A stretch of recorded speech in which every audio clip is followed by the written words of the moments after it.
दोस्तों, आज मैं आपके साथ 5 ऐसी चार्ट पैटर्न शेयर करने वाला हूं। अगर आपको ये 5 में से किसी एक चार्ट पैटर्न भी मिल जाए तो उस पर ज़रूर से ट्रेड करना, क्योंकि ये सातों पैटर्न की एक्यूरेसी नेक्स्ट लेवल है। सबसे पहली पैटर्न है असेंडिंग ट्रायंगल। ये पैटर्न में आपको एक स्ट्रॉन्ग रेजिस्टेंस देखने को मिलेगा और हर बार प्राइस नीचे हायर लो बना के ऊपर की तरफ मूव करता है, और जहां ये रेजिस्टेंस और ये ट्रेंड लाइन मिलेगी उसे एरिया को हम एपेक्स बोलेंगे। इस पैटर्न की एक कंडीशन है कि प्राइस मिनिमम इस ट्रेंड लाइन को 2 बार तो टच करना ही चाहिए, तभी हम इसको एक परफेक्ट असेंडिंग ट्रायंगल पैटर्न बोल सकते हैं। चलिए समझते हैं इसमें आपको ट्रेड कैसे लेना है। जैसा कि यहां पर आप देख सकते हैं, स्टार्टिंग में प्राइस ऊपर जा रहा था, उसके बाद प्राइस थोड़ा सा नीचे गिरता है। एक बार फिर से प्राइस ऊपर जाने की कोशिश करता है, लेकिन ये रेजिस्टेंस ऊपर की तरफ ब्रेक नहीं हुआ और मार्केट यहां से ही रिवर्स हो गया। जब प्राइस नीचे आता है तो प्राइस इस सपोर्ट तक भी नहीं पहुंच पा रहा। यहां से एक बार फिर प्राइस ऊपर की तरफ मूव करने लगा और फिर से एक बार प्राइस इस रेजिस्टेंस तक पहुंचता है, लेकिन अफसोस इस बार भी प्राइस इस रेजिस्टेंस को ब्रेक नहीं कर पाया और फिर से एक बार नीचे गिरा। दोस्तों, आप देख सकते हैं प्राइस बार बार इस रेजिस्टेंस तक तो पहुंच जा रहा है, लेकिन प्राइस हर बार पिछले स्विंग तक भी नहीं आ रहा। उससे पहले ही प्राइस ऊपर जा रहा है, मतलब यहां अभी बायर्स हर बार जब प्राइस स्विंग के पास आती है तो वहां से प्राइस को ऊपर पुश देते हैं। मतलब ये सब स्विंग्स पर बायर्स अपनी एक्टिविटी शो कर रहे हैं। अभी जिस तरह से मार्केट का स्ट्रक्चर है उसे हिसाब से अभी बायर्स बाय करने में ज्यादा इंटरेस्ट दिखा रहे हैं, लेकिन फिर भी अभी हम कुछ नहीं कह सकते जब तक कि हमें कोई अच्छा ब्रेकआउट ना मिले। हम ये 2 पॉइंट को टच करके एक ट्रेंड लाइन ड्रा कर देंगे और ये रेजिस्टेंस, अब हम बस वेट करेंगे कि प्राइस इस रेजिस्टेंस को ऊपर की तरफ ब्रेक कर दे, तभी हम बाय के पोजीशन करेंगे।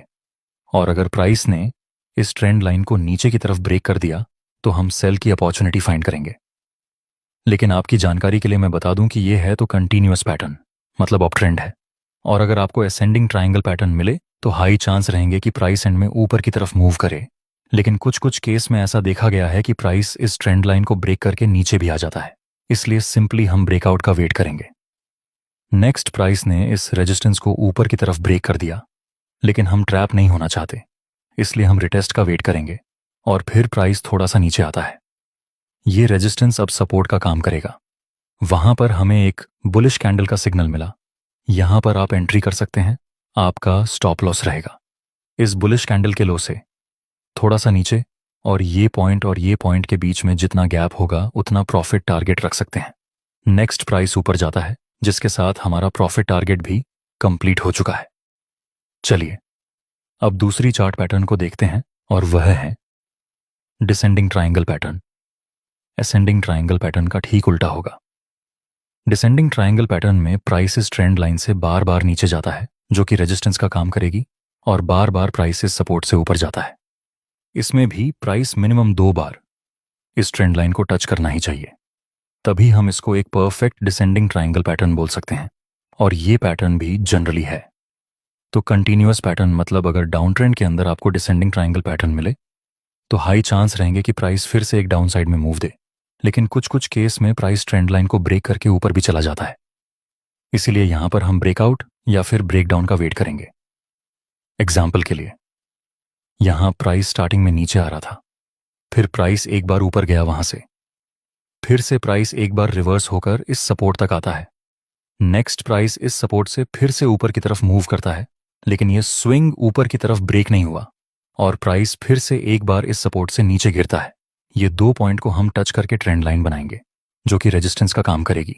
और ये सपोर्ट आप देख सकते हैं, प्राइस हर बार पिछले स्विंग तक भी नहीं पहुंच पा रहा, उससे पहले ही प्राइस नीचे गिर रहा है। मतलब ये सब स्विंग्स पर सेलर्स अपनी एक्टिविटी दिखा रहे हैं। नेक्स्ट प्राइस ने इस सपोर्ट को नीचे की तरफ ब्रेक डाउन कर दिया।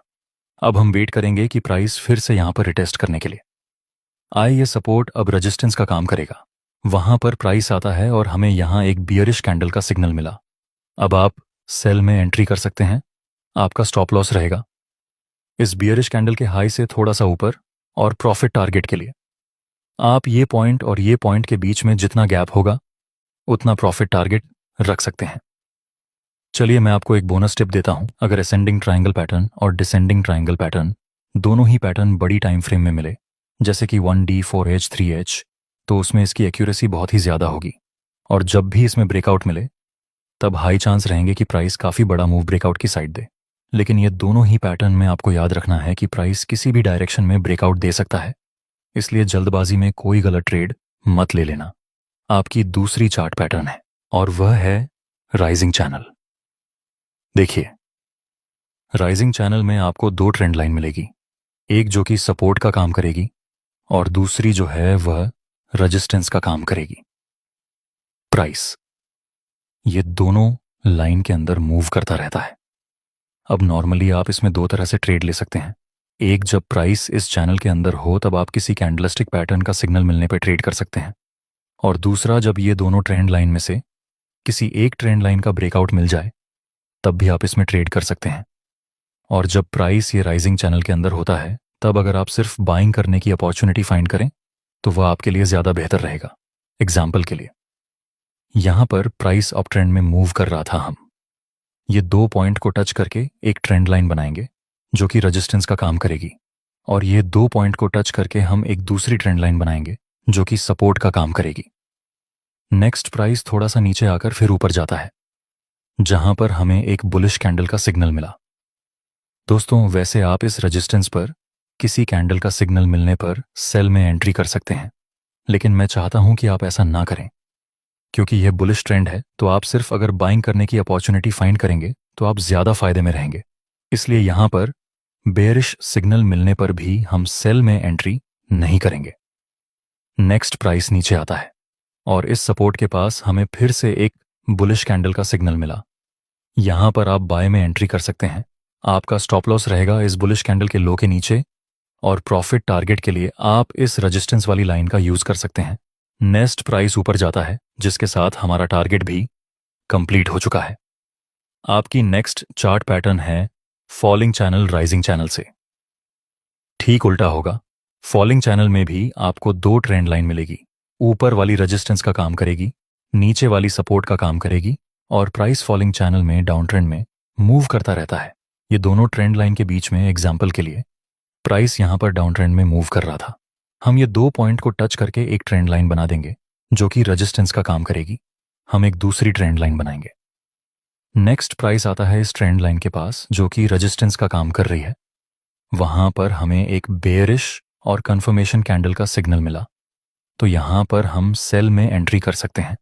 हमारा स्टॉप लॉस इस कैंडल के हाई से थोड़ा ऊपर रहेगा, और प्रॉफिट टारगेट इस ट्रेंड लाइन के पास नेक्स्ट प्राइस नीचे गिरता है, जिसके साथ हमारा प्रॉफिट टारगेट भी कंप्लीट हो चुका है।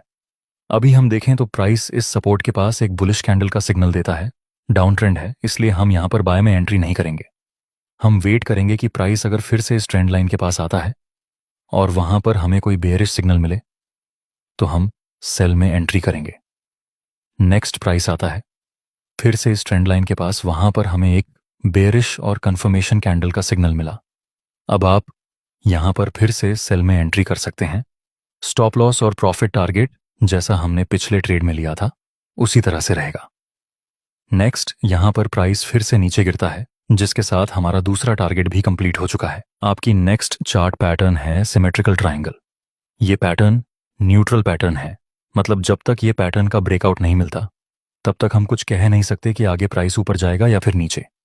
इसमें आपको दो ट्रेंड लाइन मिलेगी, एक लाइन ऊपर से नीचे की तरफ आती है और दूसरी नीचे से ऊपर की तरफ जाती है। जब हमें इस पैटर्न में किसी एक तरफ का ब्रेकआउट मिले उसी तरफ हम ट्रेड में एंट्री कर सकते हैं। अगर प्राइस इस रेजिस्टेंस वाली ट्रेंड लाइन को ऊपर की तरफ ब्रेक करें तो हम रिटेस्ट का वेट करके बाय की अपॉर्चुनिटी फाइंड कर सकते हैं, और अगर प्राइस इस सपोर्ट वाली ट्रेंड लाइन को नीचे की तरफ ब्रेक करें तो हम रिटेस्ट का वेट करके सेलिंग की अपॉर्चुनिटी फाइंड करेंगे, और जहां पर ये दोनों ट्रेंड लाइन मिलती है उसे एरिया को हम एपेक्स कहेंगे। एग्जाम्पल के लिए, यहां पर प्राइस स्टार्टिंग में नीचे आ रहा था, फिर प्राइस थोड़ा सा ऊपर जाता है और फिर नीचे गिरता है, लेकिन यहां पर यह स्विंग नीचे की तरफ ब्रेक नहीं हुआ।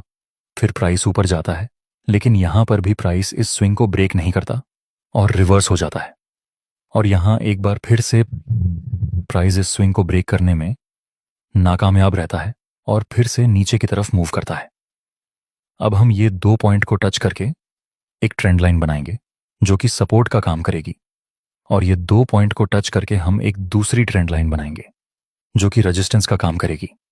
अब हम वेट करेंगे कि प्राइस ये दोनों में से किसी एक ट्रेंड लाइन को ब्रेक कर दे। जिस डायरेक्शन में ब्रेकआउट मिलेगा उसी डायरेक्शन में हम ट्रेड में एंट्री करेंगे। नेक्स्ट प्राइस ने इस सपोर्ट वाली ट्रेंड लाइन को नीचे की तरफ ब्रेक कर दिया। अब हम रिटेस्ट का वेट करके सेल में एंट्री कर सकते हैं। नेक्स्ट प्राइस इस ट्रेंड लाइन के पास आता है जो कि अब रेजिस्टेंस का काम करेगी। वहां पर हमें एक बेयरिश और कंफर्मेशन कैंडल का सिग्नल मिला। अब आप यहां पर सेल में एंट्री कर सकते हैं। आपका स्टॉप लॉस इस रेजिस्टेंस के थोड़ा सा ऊपर, और प्रॉफिट टारगेट के लिए आप ये पॉइंट और ये पॉइंट के बीच में जितना गैप होगा उतना प्रॉफिट आगे रख सकते हैं। नेक्स्ट हम देखें तो प्राइस नीचे गिरता है, जिसके साथ हमारा प्रॉफिट टारगेट भी कंप्लीट हो चुका है। दोस्तों, ये 5 पैटर्न थी जिसकी एक्यूरेसी काफ़ी अच्छी है, और अगर पर्सनली मेरी बात करूं तो मुझे राइजिंग चैनल और फॉलिंग चैनल में ट्रेड करना बहुत ही अच्छा लगता है। आपको कौन सी चार्ट पैटर्न में ट्रेड करना पसंद है, कमेंट में ज़रूर बताना।